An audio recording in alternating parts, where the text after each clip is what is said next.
ભક્તિની અંદર વર્ષોથી આ રીતે પરંપરાથી લાગેલા છે અને દર વર્ષે અમે આવી રીતે ગુરુ પૂનમ એમની પુણ્યતિથિ અને એમનો જન્મોત્સવ આવી જ રીતે ઉજવી રહ્યા છે અને ગુરુ માટે તો જેટલું પણ બોલીએ એનો કોઈ આપણા પાસે કોઈ શબ્દો જ નથી એમ અને એનું વર્ણન પણ આપણે કરી શકીએ એવી નથી. આ સમગ્ર દિવસની અંદર આખો દિવસ અમારે પાદુકા પૂજન ચાલશે, પછી બધા મહાપ્રસાદી લે છે અને પછી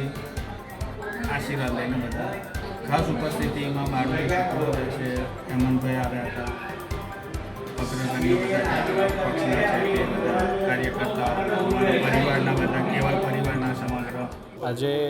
સૌપ્રથમ તો આપના માધ્યમથી સમગ્ર વડોદરાવાસીઓને ગુરુ પૂર્ણિમાની હાર્દિક શુભેચ્છાઓ પાઠવું છું. આજે વડોદરાના અમીન પાર્ટી પ્લોટ ખાતે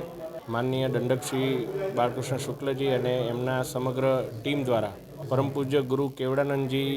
બાપાનું એક પાદુકા પૂજન અને એમના ભજનનું આજે આયોજન કરવામાં આવ્યું છે. ત્યારે ગુરુ પૂર્ણિમા નિમિત્તે કેવડાનંદજી બાપુનું પાદુકા પૂજન કરી એમને ચરણોમાં વંદન કરી અને ભજન કરી અને ગુરુ પૂર્ણિમાના આ સુંદર અવસરને લાવો મેળવવાનું મને એક તક પ્રાપ્ત થઈ તે બદલ હું આદરણીય બાલકૃષ્ણ શુક્લજી અને સમગ્ર ટીમનો ખૂબ ખૂબ આભાર માનું છું. हमसे जुड़े रहने के लिए हमारे YouTube चैनल को सब्सक्राइब करें और नई वीडियो की नोटिफिकेशन के लिए बेल आइकॉन को दबाएं